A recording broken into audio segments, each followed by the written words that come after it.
एक घने जंगल में एक विशाल हाथी रहता था। वो बहुत शक्तिशाली था और उसे अपनी ताकत पर बहुत घमंड था। जंगल के छोटे जानवर उससे डरते थे और उसका सम्मान करते थे।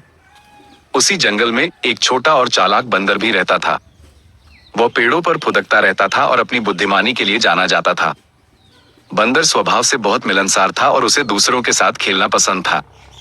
एक दिन हाथी जंगल में घूम रहा था जब उसने बंदर को एक पेड़ की डाली पर बैठे हुए देखा। हाथी ने बंदर को देखकर अपनी सूंड उठाई और जोर से चिंगाड़ा। बंदर थोड़ा डर गया, लेकिन उसने अपनी चतुराई नहीं छोड़ी। बंदर ने हाथी से कहा, अरे विशाल हाथी, तुम इतने गुस्से में क्यों हो? क्या बात है? हाथी ने अपनी भारी आवाज में कहा, तुम जैसे छोटे जीव मेरा क्या मुकाबला करोगे? मैं इस जंगल का सबसे ताकतवर जानवर हूं। बंदर हंसा और बोला, ताकत ही सब कुछ नहीं होती दोस्त, बुद्धि भी बहुत महत्वपूर्ण है। हाथी को बंदर की बात सुनकर गुस्सा आ गया। उसने कहा, क्या तुम मुझसे ज्यादा बुद्धिमान हो? चलो देखते हैं। बंदर ने एक चुनौती दी।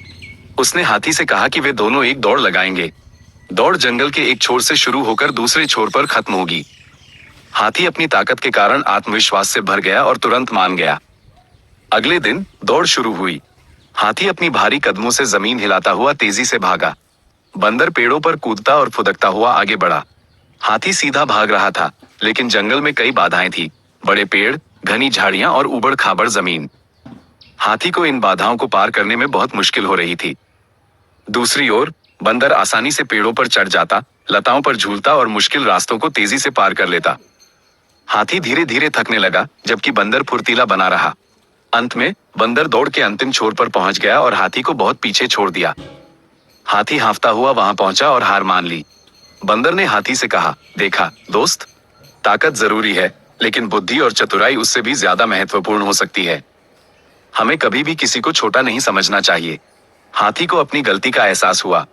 उसने बंदर से माफी मांगी और दोनों अच्छे दोस्त बन गए। हाथी ने सीखा कि हर किसी में अपनी अलग खूबी होती है और हमें सबका सम्मान करना चाहिए। बंदर ने भी सीखा कि अपनी बुद्धिमानी का इस्तेमाल दूसरों को नीचा दिखाने के लिए नहीं, बल्कि मदद करने के लिए करना चाहिए। ये कहानी हमें सिखाती है कि हमें कभी भी घमंड नहीं करना चाहिए और हमेशा दूसरों का सम्मान करना चाहिए, चाहे वे छोटे हों या बड़े, कमजोर हों या ताकतवर। बुद्धि और चतुराई अक्सर ताकत से ज्यादा काम आ सकती है।